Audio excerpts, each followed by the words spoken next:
Do you consider yourself a high achiever? Smart, driven, highly successful? I am so excited to have you. My name is Julia Arndt and I'm the host of the Stress Podcast. I will help you develop your stress resilience the same way you've developed your workplace superpowers. Learn peak performance tools to thrive at work and in your personal life. Let's get started.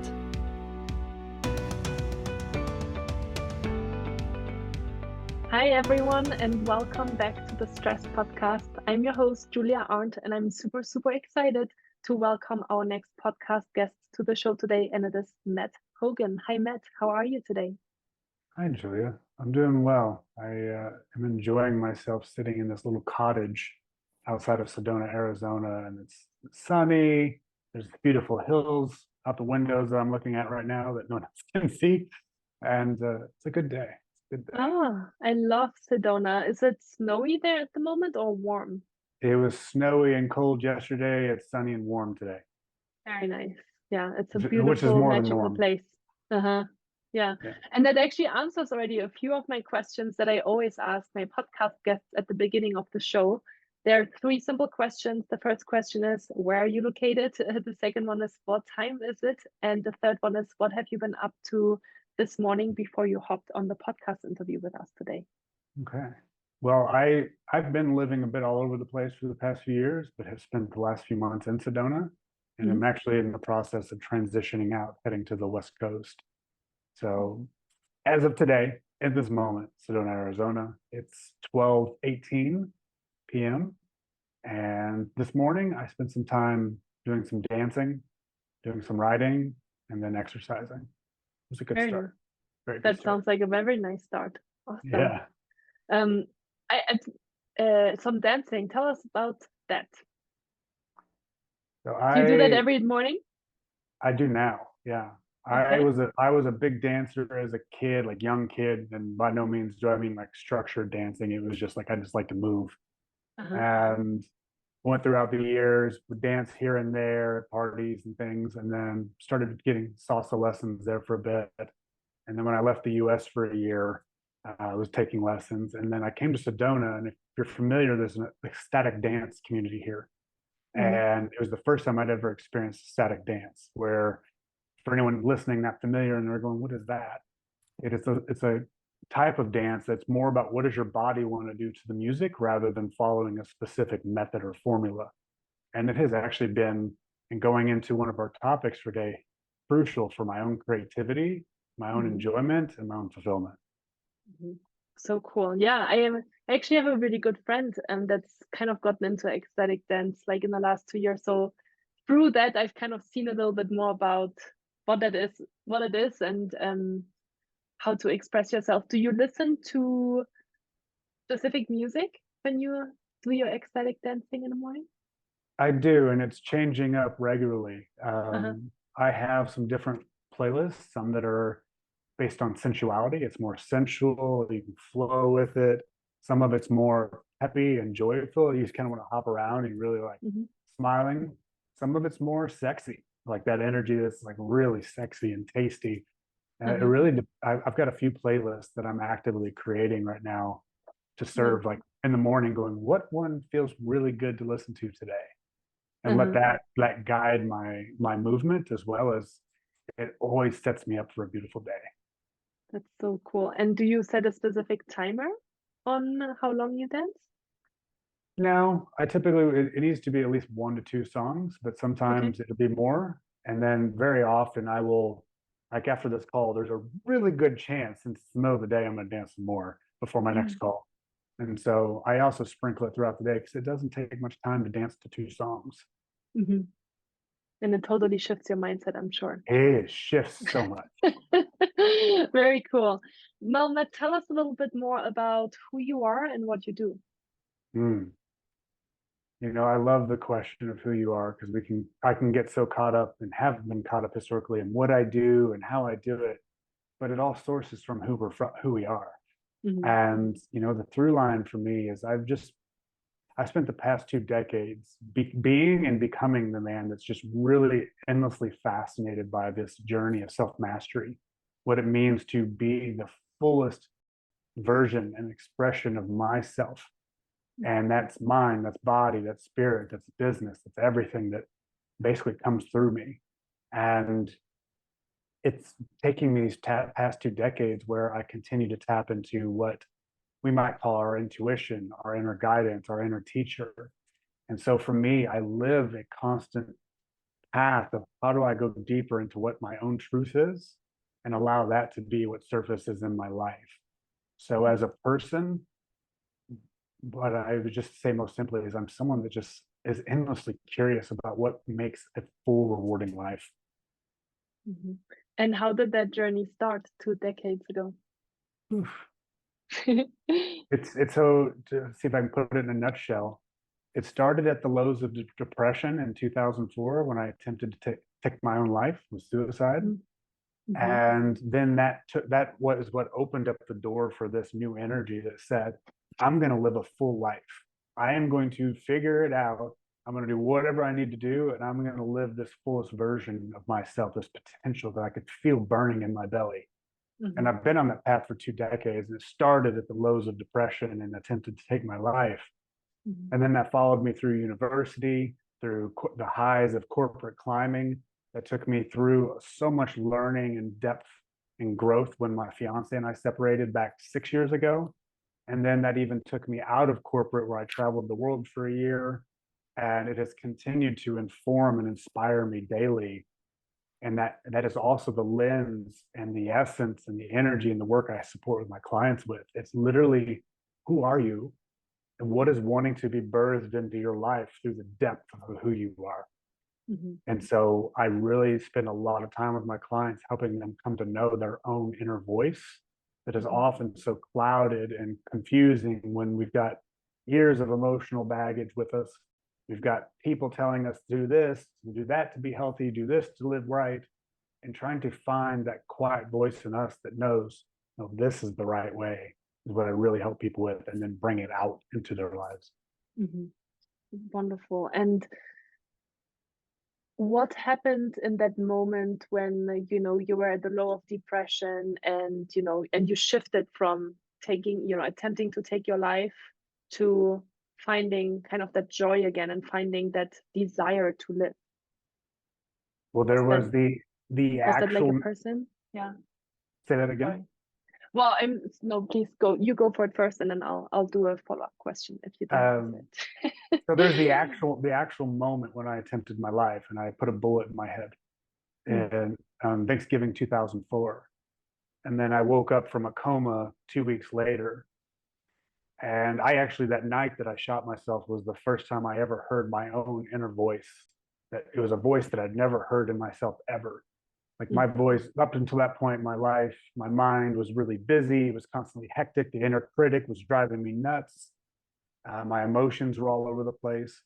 But that night, I heard that a very clear, firm voice that says, "You will not die today." And then a couple weeks later, I woke up in the hospital, and I was told I may never walk again. And I was in a wheelchair. And I remember being out on the roof of that building, that medical center, and that same voice came back to me and said, "You are not meant to live this way." And I literally felt a visceral response in my body, where my entire body like lit up like it was on fire. And it was like this on switch turned on that I'd never experienced before. And all of a sudden, I went from this person that couldn't even imagine a brighter future for tomorrow to everything is about this possibility of this huge dream of a beautiful life, and nothing is going to stop me from it. Mm. And it was like that. It literally was like in a moment. Wow. And And it then stayed with me. you could walk again? And then I actually, from that moment, I went into the process of relearning to walk again. Mm-hmm. Wow. How long did that take you? 3 or 4 weeks. It didn't take that long. Okay. It was really interesting to see when they told me I may never walk again, how quickly I was actually able to recoup because I had a Made lot that of people, decision, right? I had a lot of people that were trying to like, oh, just stay comfortable and like woe is me, like trying to pamper me. And I'm like, no, I'm gonna get out of this thing. Because there were times I was falling on the floor, I was dragging my legs across the floor, like trying to figure out how I was gonna walk again, because I refused to accept that as my life. I'm not saying there's not cases where that wouldn't work out, but in my case it did. And I refused to accept it, and I'm clearly walking again. And so when that inner voice came to you, was that kind of that realization of, okay, I'm here and I'm protected and I do want to live this life? Like, I mean, it's such a strong shift, right, between, this deep depression and like trying to take your life to, I'm gonna live my life very differently now. And so the question is, what specifically? So I think I wonder, how did that shift happen? Was that immediate? Like, you woke up and you heard that voice and that kind of made you completely change your life? Or was that more gradual, that you woke up and maybe you woke up and you were like, shit, I'm still alive? I don't know, right? You're kind of in that depression state. And then what did change in your life after that? So there's a couple of ways I want to break that down. There is the life before that moment I heard that voice, and the life after, and then also what it means to actually live these things. So up until that point, there was no part of me that believed I could have a good life.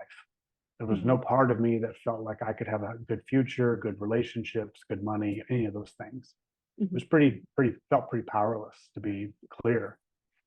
After that voice spoke to me, there became what I would call a knowing, a realization that no, I can have better. I'm meant to have better. I'm meant to experience better. Now, that realization is what actually allowed me to even continue to move forward, because it was like, oh, there is more for me. There is something to work towards, to experience.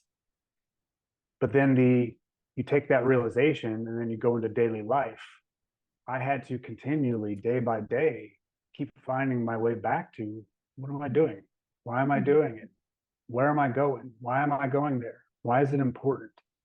And I fell off the path of that voice many times, but oftentimes would find my way back pretty quickly. Sometimes I went pretty far.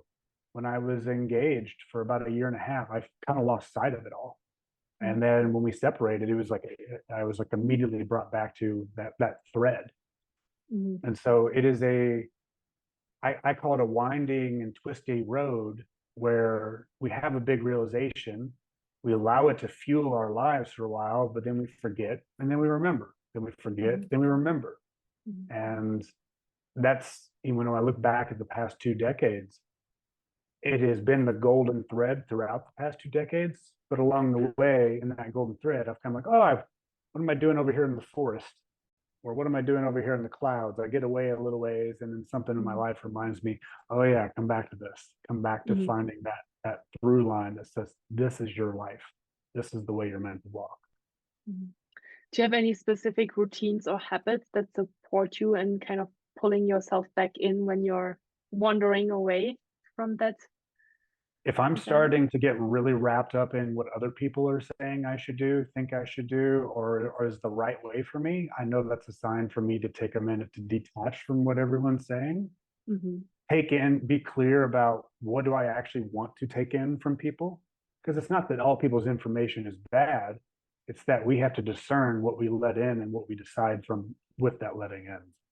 And so one of the big practices is discerning when to cut off external information, what to take from it, and then go into myself and say, hey, given all this, what's actually the right way from here? What am I noticing or seeing that is important given the path that I'm on for my life? I love that so much that you're saying that, because I feel like, the type of clients that I work with, and I'm sure also a lot of the people that are listening today, are disconnected from that inner voice, and they are more focused on, and I was like that too, and I think we can all relate to this at some point or the other, right? As you were saying, sometimes you kind of derail and you go out and you listen more to what other people think and say, and then something bad happens, or like a traumatic event happens, or you just have this realization that kind of pulls you back into yourself and being more authentic with yourself.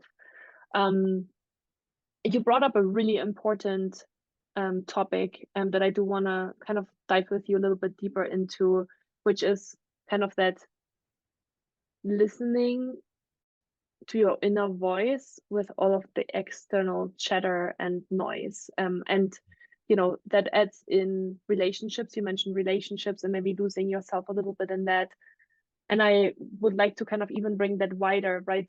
As I was saying, like the corporate context, right? Or these societal norms of you need to go to high school and then you need to go to college and then you get a corporate job, and then you climb the corporate ladder, right? Kind of this ideal that that a lot of us have had in their lives.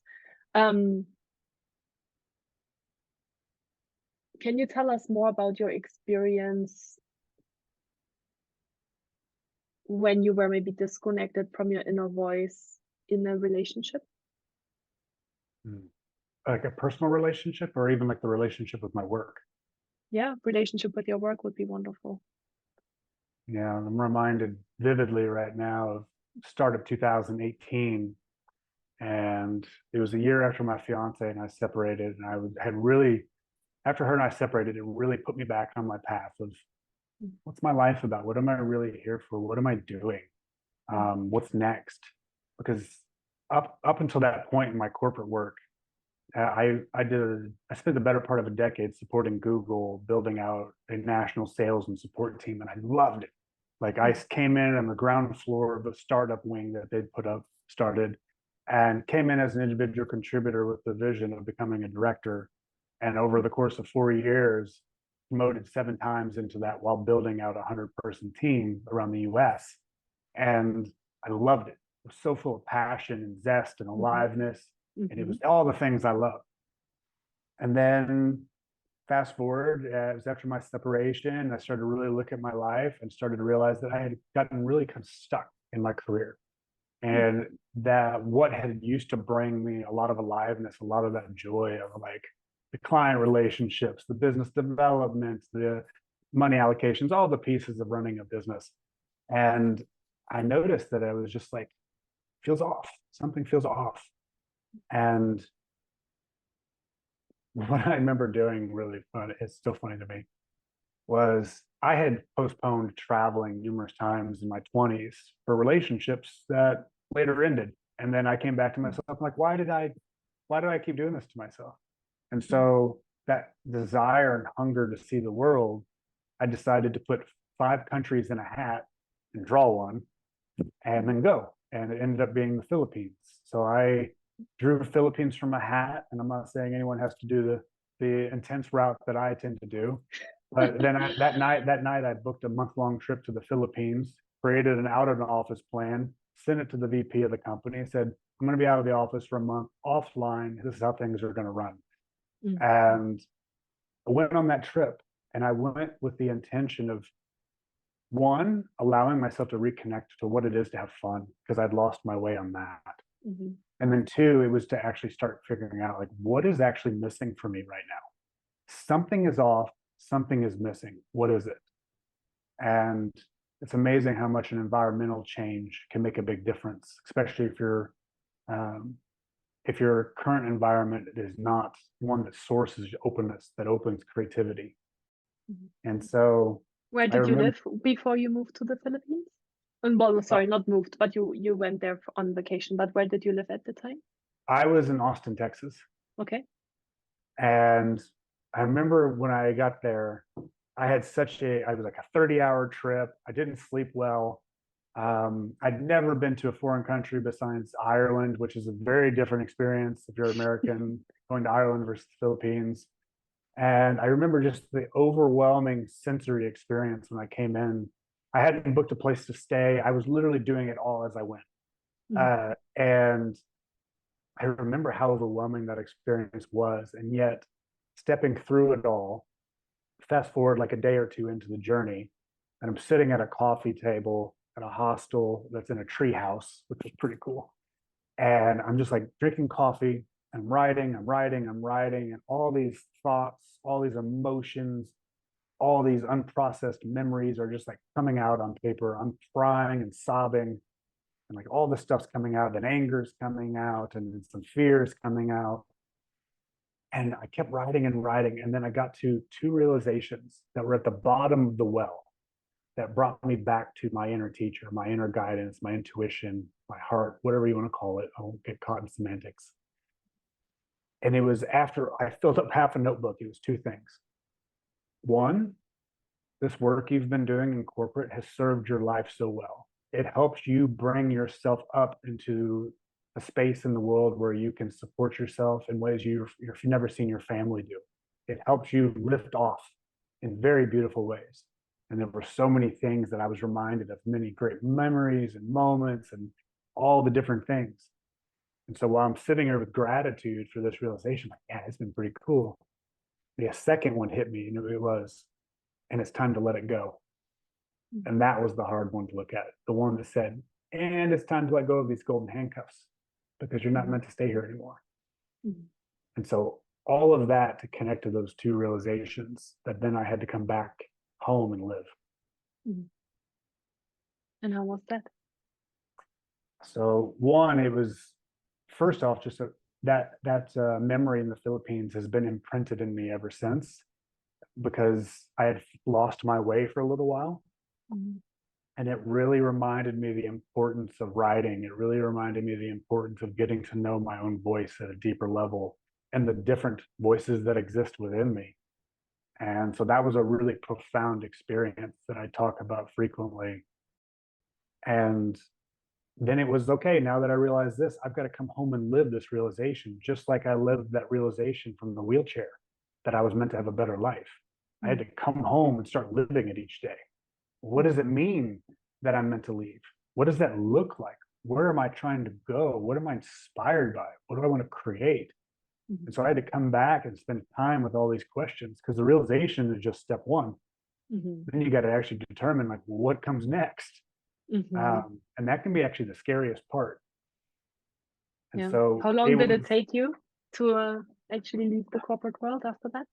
So I came back, and it was very clear in my energy, my body, my orientation to life had shifted dramatically. There was no part of me that knew that, or thought that I was meant to stay.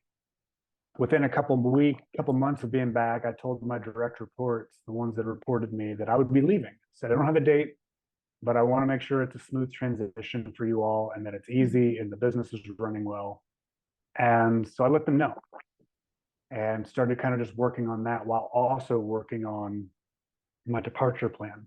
And then I remember having a conversation with the VP I reported to at the time. He goes, where do you want to be in 5 years? And this was like a month after I was back. And I love how that happened. And I go, not here. And that then sparked more inspiration to leave. And then fast forward about a month later, so I think we're about 2.5 months in from me getting back from the Philippines. He goes, it seems like you're just not here as much as you were. And that's when I realized I was out of integrity with myself, because I don't want to be going somewhere and working and getting paid, and I'm not really in it. That just goes against my own integrity. And so when I got that message, I scheduled a call with him the next day and had already laid out a succession plan for me to leave. And I told him, I said, I'm going to be leaving and I'm willing to give up to 4 months, whatever you need, just to make sure it's smooth. But I was out, and I think it was like 6 weeks. They just needed me for 6 weeks to help find someone. And so it only took a few months. Yeah, it wasn't easy, but there was so much in me that was remembering the early experiences in the hospital and some of those big moments where it was like, I can't ignore the reality of this for me. I'm done. And to sit here and stay in this work, I'm going to suffocate. And I wasn't willing to do that. Yeah. And it's actually really powerful. I think it's really cool that you came back and you followed through with it, right? Because I think, how often do people have maybe that inner voice or that glimpse of, I don't really know if I'm happy here or happy there, right? But then we kind of shut it down again and we come back and we're like, oh, that was, I was in the Philippines and I was in a little different mindset. But now I'm back here and everybody's working and everybody's in the corporate world and I'm surrounding myself with that energy. So I'm just shutting that down and I come back to just my normal life, right? So I think the courage for you to like go through this process and maybe not know what's happening next, but still taking this super scary step is very cool to see. You know what I would add to that? To you mentioned a very real challenge, and it's you go on this trip and you're like, you see all these things that you don't normally see, and then you come back to your environment and you're like, well, the environment's pulling me in a very different direction. And so we can easily go, oh, that was just because I was on a trip, and we can shut it down, and it's okay. It's normal. It's very, as I tell my clients, it's very human. And the interesting thing that can be challenged for us when we're in corporate is beginning to discover, who are we without corporate? Who are we actually? Because corporate becomes so much of we rise the identity. Ranks. Yeah, it's like, who am I without this? And that was, so I told you I left in a couple months, but when the 60 and 70-hour work weeks came to a grinding halt, I had to figure out, who the hell am I without all these meetings? Who am I without my title of director? Who am I without the being able to say, oh, I support Google? Who am I without all? Can I find my own sense of balance and happiness and enjoyment without all those things as significant in my value and identity? And that's a hard thing to look at. Yeah, very hard. And so how do you help people find fulfillment? Well, I would start with, kind of going back to the first theme of how we help people reconnect to their creativity, their inner lives. We have to start with reconnecting to your inner life first. So fulfillment's something we begin to experience down the road and is an ongoing process. It's not a destination. And first we have to actually come back to, what is it to be me? What is my inner life? What is my inner life now? And so to really make that tangible for listeners, the first step is really getting clear on, and you can write about it, you can do an audio recording, you can talk to your friends about it, but really answer the question, what is the current state and the reality of my life? And that means looking at every nook and cranny of your life, meaning, how are your relationships? What's going on there? What's going on in your finances? What's going on in your emotions? What's happening in your body?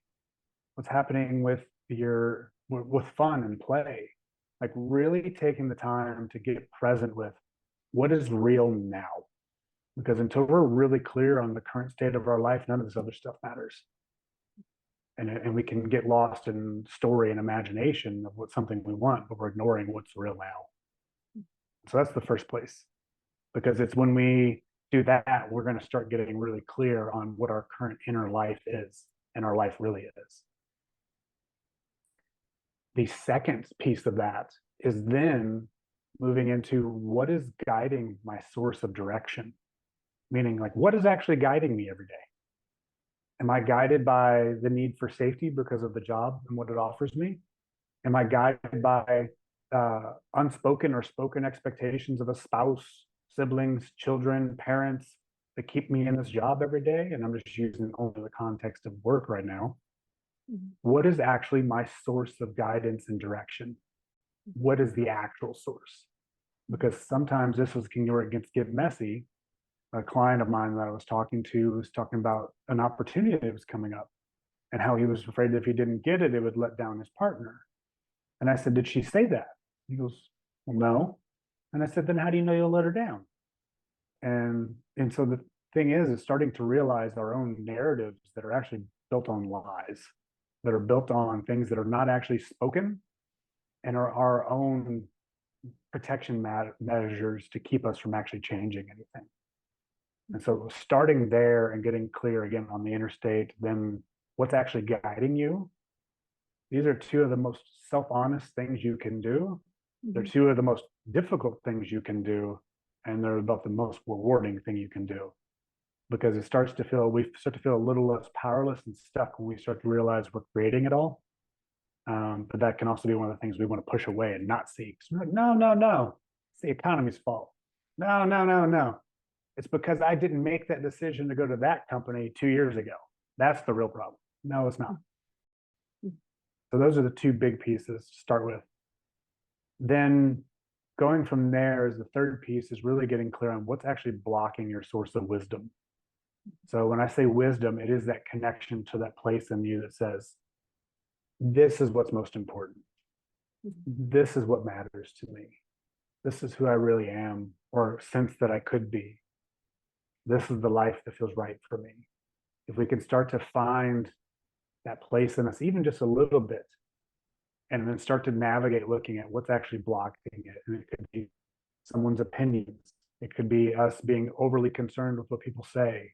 We can find a lot of different things that are blocking it. And just to begin with, for everyone listening, because I imagine I'm not the only doer and action-oriented achiever on this call, you don't need to run into action when you see it. Start with seeing it. Mm-hmm. It's amazing how just noticing something that's been steering us or pulling us forward by the nostril for years can already start to change it automatically. And then new actions will show up. And then there's one more for this. When you start getting clear on what's blocking your guidance, and that guidance that is hiding behind and they're waiting for you because you've gotten clear on the current state of your life, then you get to more of the fun part that can also be challenging is, what are the deeper longings that are unfulfilled inside of you? What are the things that you hear on your heart make you want to sing, and yet at the same time you try to rationalize them away? You're like, maybe that's just a pipe dream because I haven't experienced it. Maybe it's not real. And so what are those deeper longings that you're not letting yourself see? If you can go through those few things, then you can start getting into the action-oriented pieces, like giving yourself permission, having the conversations, working with the money, all the practical things. But you can't do that without doing this first. Mm-hmm. And I literally take my clients through this process, because without this, anything we talk about is kind of moot. We can get you into action, but why are you in action? What's it really sourced from? I love these questions. Thank you so much for sharing those with us. And one big question came up for me as you were taking us through those 4 questions, which is how to cope with the scary emotions and how to be really honest with yourself. Because I think we are like even subconsciously blocking ourselves from speaking our full truth.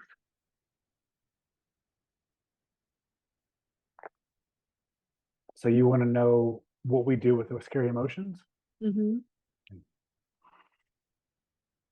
Well, I'm not going to go the route of saying feel the fear and do it anyways. While there is some relevancy and use to that, it needs to be a bit more nuanced. Mm-hmm. I mean, first off, we've got to start by respecting our psyches and our minds. There's too much, in my opinion, of people out in the world that are saying, damn your mind, stop listening to your mind, it's limited and all these things. And yes, compared to the wholeness of what we are, they are. They're not meant to be the leader of our lives. We just, somewhere along the line, evolutionary, decide this is going to be the leader. And so first, it's actually starting to develop a healthy respect and appreciation that our minds got us to where we are at in many ways. And being able to say, hey, thanks, brain. Thanks for being brilliant. Thanks for doing your best to help feed my family, to clothe me, to show me cool experiences. If we can come in it from that standpoint first, that appreciation, that respect, then we can start to look at, what are these emotions trying to show me? And can I let myself feel it just for a minute? You don't have to go full force into it. And if you're not familiar with it, I actually wouldn't recommend you just like completely pour yourself in, because it could be too much. Mm-hmm. But if you can just first, by starting with that respect, then just saying what emotion is present. And if it's fear, just asking, how is fear showing in my body? And what is it trying to tell me? Because what is going to likely happen, you'll start to see, is that the nuance is it's a protection measure to keep us from being hurt. It's a protection measure from us growing too fast. And so sometimes if we go deep enough into it, we can see that, oh, well, the fear isn't fully saying, don't go do this thing. It's actually offering me a chance to get more curious and go, well, what do I need to do to make this a little better? So for example, I'll make it real. When I left corporate, I didn't have any clients coming in yet. I think I had one, and it was my first client. I was charging like $25 an hour, and definitely not enough to sustain my life. But I remember that the thing around money was a big deal for me. Money in my relationship had been a challenging thing all my life. But I knew I was leaving. And I was like, well, I feel so much fear around money. What can help? Well, what helped was, one, I'd already decided I was willing to use my savings. But what helped me take it a step further was I built out a budget for the next 7 months, a runway, and then even built out little what if statements. Like, if I reach this amount of money, what am I going to do? If this happens, what am I going to do? That was enough to appease the fear in my mind that allowed me to progress further to what I knew I was really meant to do. And so it's befriending our emotions as best we can and noticing they're not there to hurt us. We're not there to fight them. And if we can learn the wisdom from them, it can actually serve for the life we want. Yeah, I love how you're breaking these things down, and you have these kind of like micro goals, not just for your financial plan, for example, but even just feeling that emotion for 1 minute. I love that. I think it's something I've never heard before. And it makes so much sense to be like, yeah, just feel it for a minute and then go, and then you can get back out of it. And it kind of makes it a lot less scary in the moment to feel the emotion for a second or for a minute. So yeah, very, very powerful. And so, a lot of people may listen now and may think, okay, I really want to stay in corporate. I actually really like this job and it really fulfills me. And I still want to find my inner voice.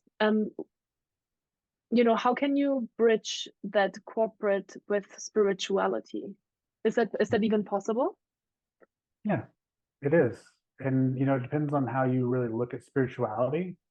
I will just give context of how I define spirituality. And it's really about living the fullest expression of your potential. It's about really becoming the fullest version of your mind, your body's capacity, and your heart's capacity. And so when we're on that path, which is the one I've been on for 2 decades, we're on a spiritual path. What happens though is, let's say, for example, you're an executive and you've been in your position or climbing the ranks for 20 years. Who you were when you came in the door 20 years ago is not who you are today. But have you actually taken the time to figure out, who are you today? What's changed in you? How has life forged a new person, a new being? And so if you want to stay in corporate, that's great. It's really about what's right for you. And if anyone tries to tell you what's right for you, I wouldn't listen to them. Figure out for yourself. But if you want to stay and you want to connect to that inner voice, I would still encourage you to do the same things I just said. So take those same steps that I mentioned earlier, those 4 questions, and do it again. And you can still find that, oh, well, here's the current state of my life. You can start to find out what that inner voice looks like, what's blocking it. And then if you want to, you could even take it a step further and start to say, well, where was I at when I joined this company? And where do I see myself as at now? Who have I become? Those questions can also just start to create a demarcation point of, oh yeah, I'm not that 25-year-old that started my corporate gig. I'm now this man that has now learned all this, experienced this, grown into this. And just even that can help you start tapping into the voice too. Do you work mostly with men or also with women? Actually, majority of my clients have been women. It's only been in the past year that I've started running men's groups. Wonderful. So I work with both. Cool. Yeah, I'm asking you this question because I feel like, I know that women will obviously kind of connect to that message. I think we are maybe a little bit more connected to our inner voice than men sometimes are, not to generalize things, but I think that's maybe how it is. But yeah, I think there's a big shift for men, and I've been working with men actually the whole time I've been running my business, men and women. But yeah, I think this is such a powerful message, and I'm so happy that you're bringing it out into the world. I'm actually curious now that you said that, and I love that you brought that up, is if you were to create some discernment between what I've been sharing that may be more landing well for women, and maybe we missed the ball a little bit on what we could add for men, because we are different. And that's perfectly okay. It's the way it is. What would you potentially add that might open up some of the things we said for men a little bit more, just from everything that's been talked about so far? I think this is my observation and feeling. I don't know if that's true because I'm not a man, and I would need to ask some male clients if that's true. But I think in general, men are oftentimes more scared to connect to their feelings, or they're more scared to be honest with themselves, because they have this like societal role of you're the breadwinner, and you like support the family, and they I don't think they've really learned, except if they had an exceptionally personally developed mother, which I have met men like that in the past, and they are different because they are asking themselves exactly already the questions that you brought up today in some form or way, right? But I think in general, the bigger part of the population, and you probably have seen that in your men's group as well, is that yeah, they don't really give themselves almost permission to ask themselves these questions. And as a man yourself, I think it's really beautiful to bring that message across. So I don't think that there was anything missing. I think it's just to share that more. And I'm sure that you're already sharing it, and we're sharing it today on the podcast, because we want to bring this message more out into the world. Is men, if you're listening right now to this podcast, like, it's totally cool to ask yourself these questions, and it's totally cool to not be fulfilled in your corporate job, or to not be fulfilled in the current role that you have. It doesn't have to be the company, or there's so many opportunities and possibilities and things that you can do. And I think by speaking up, Matt, you give others the permission to do that as well. Something that came up for me as you were talking around, the accessibility with emotions is the emotions that men historically are typically are okay and allowed societally to experience are anger and frustration. We're allowed to feel those because we can feel those and still feel powerful and not like we're falling off our white horse. And so, if that's the case, if you're a man listening to this and maybe you don't feel like you're connected to your inner voice, that's okay. Maybe you don't feel like you can discern fear or sadness or any of that in your life, that's okay too. My encouragement would be, though, is look where frustration exists. See where your frustration shows up, and then take some of these questions and work your way backwards into those emotions. Yes, love that. And one other important thing that I do want to say as well is that I've actually just learned, I was never that aware of that, I think, before, but I just learned that suicidal rates in men are much higher than women. I think there's suicide rates for men are, I think, at 80% and women 20%. Don't quote me on that. But we unfortunately, my boyfriend just had a case of suicide in his family, and was his cousin, a man. He was 29 years old, took his life, and it's interesting because I've been kind of where I've been living. There's like a few suicide cases that have happened over the course of the last few years, and it was always men. And I think, back to your question and back to what you were just saying in terms of like listening more to our inner voice and feelings, I think sometimes men may not feel like they have the permission to share those feelings, or they don't have the permission to feel certain things, or and so I think that's why it is so important to talk about these things, and to approach other people as well, and to when you're listening right now, and you you may feel not very happy or depressed, or maybe even have suicidal thoughts, see how powerful it is when you're opening yourself up to someone that you trust, and how much weight that can take off of your shoulder as well. The note I would add there is, yes, that capacity to release some of the pressure of holding everything in, but do you have someone around you that you can actually open up to safely? And that's a multi-sided coin, because it can be that you believe you can't open up to your partner, but in reality you probably can, or maybe you really can't. Because I've experienced, for example, where when I was first getting in touch with my emotions, and I don't say this to scare people away, but the partner I was with at the time said that my emotions disgusted her. Mm. And so that immediately shut me back down. Of course. So Yeah. it's like, where in your world can you find that? Whether it's like a men's Yeah. group like I run, or it's a close friend of yours that maybe is exploring some of the things, or a support group, or just someone that you're like, man, I don't know what this is, but I just want to say something about it. Can you find that person? So it's not, we've got to, and actually I just wanted to add one more thing. If you can't find that person right now, one of the things that was a lifesaver for me was writing. And so when my fiance and I separated, and I didn't know who to talk about what was going on, I was experiencing so much pain around it, but I didn't know who to talk to about, let alone what to say, or didn't want to be perceived a certain way. And so I just started writing every day. And it became something where I took all of that pent up aggression, anger, and emotion and was able to get it outside of me and put it on paper. And that in and of itself started to shift my mind, shift my awareness of my emotions, and actually shift my happiness. Yeah. Thank you for sharing that.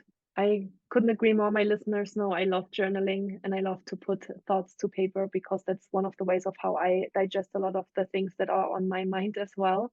And it's really interesting. You've talked a lot about that breakup, and and my listeners also know that I also went through separation with my fiance 2.5 years ago. And it was an extremely traumatic situation and experience for me, just emotionally, not because of the situation itself. But sometimes we're going through these very difficult moments in our lives, and we may not know the answer to where it is taking us and why this is happening to us, right? Because we sometimes think, oh, I thought I had figured my life out and I knew exactly where it was going.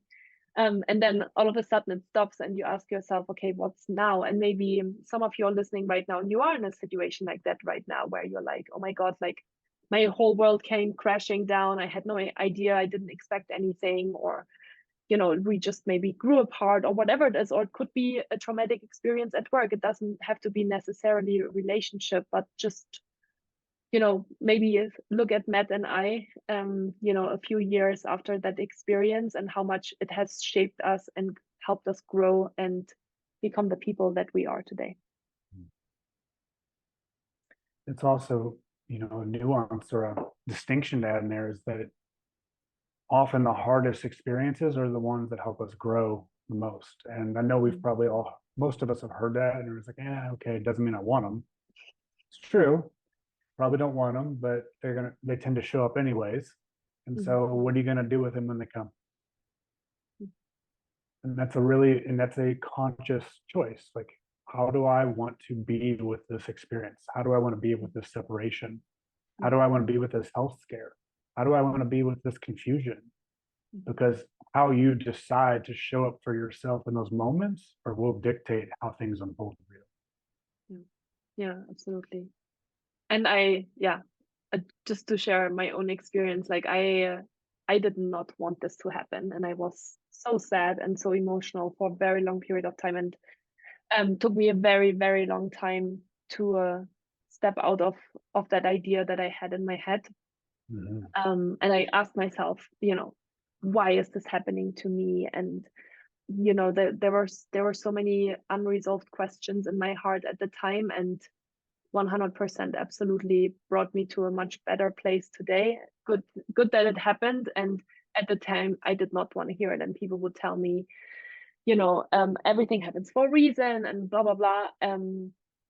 But it's true, like I did go into a very deep self discovery and self-healing process at the time, because that's kind of the only thing that was in my power, right? I couldn't control how he was acting and what he wanted in his life. And so it brought me on this path of, honestly, at the end of the day, finding self-love.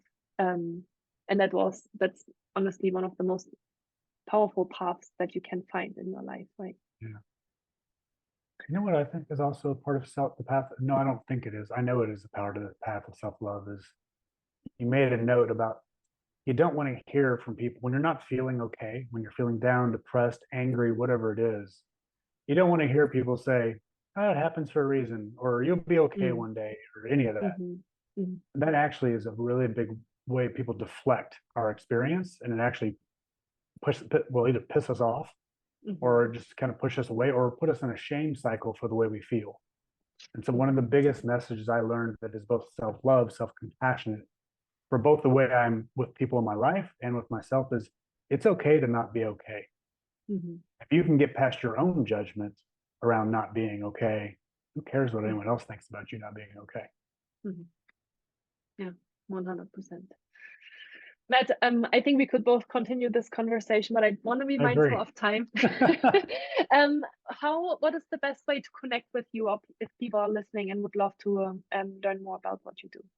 Well, like I was sharing with you, my whole 2 decades, these past 2 decades, have been about me and being in an ongoing path of creating new clarity and new direction based on each moment of my life.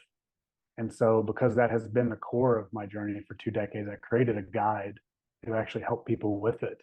So, with people after they watch the show, go to the show notes, and it's matthoganworldwide.com/clarity, and it's actually a guide that will help you start to create new clarity, whether that is I'm staying in corporate or I'm leaving corporate, and then actually being able to start diving deeper into connecting to that inner voice that we've been talking about today. So go download it, and my email's in there somewhere. So if you want to email me after you've started it, feel free to. Awesome. Very cool. Thank you so much. And last question, do you have a book that guided you on this journey that you maybe you go back to here and there because it was so full for you of inner truth and wisdom? I have three. Can I name three? Yes, please. Absolutely. And they all have a different context for me. The Alchemist by what is his name? Do you know his name? Uh, Paulo Coelho. Paulo Coelho. Thank you. Paulo. Um, that book served me so well at the early stages of like Mhm. trying to figure out what is my life about from here. This was like right around the time I went to the Philippines. So that was Nice. a beautiful book about connecting into a deeper connection of what it means to be alive. So that was really beautiful. Mhm. The second one is called Slowing Down to the Speed of Life.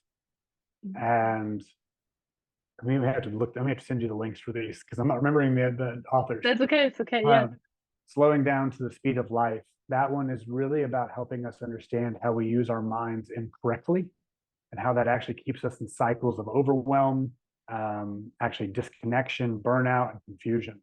So it actually shows you how to start using your brain in a way that supports creativity and life feeling more like it's flowing like a river rather than feeling like it's a bunch of siloed pieces of just like a mess, for lack of a better term. Or as a client said, my life feels like a spreadsheet when I feel it.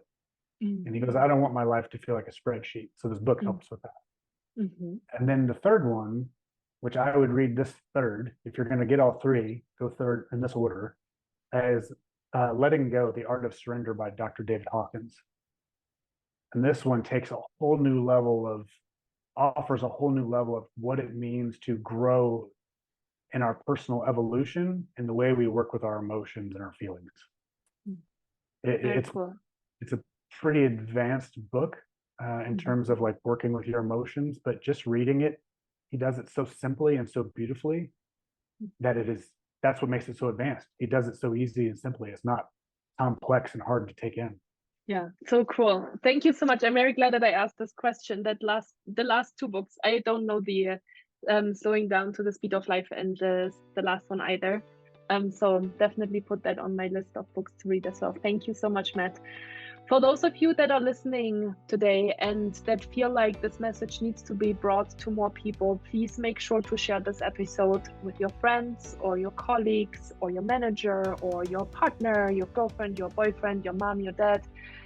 This is helping us spread this message as well. That is a really, really important one. So thank you so much already in advance for doing that. And that leaves me just to say thank you so much for listening today and for watching this podcast if you are on the video. Thank you so much, Matt, for sharing your wonderful message with us. This was such a powerful podcast episode, so I'm really glad that we did that together. I wish you a wonderful rest of your day as well, and I hope to hear you in the next podcast episode. Thank you, Julia. It was really an honor to be here today.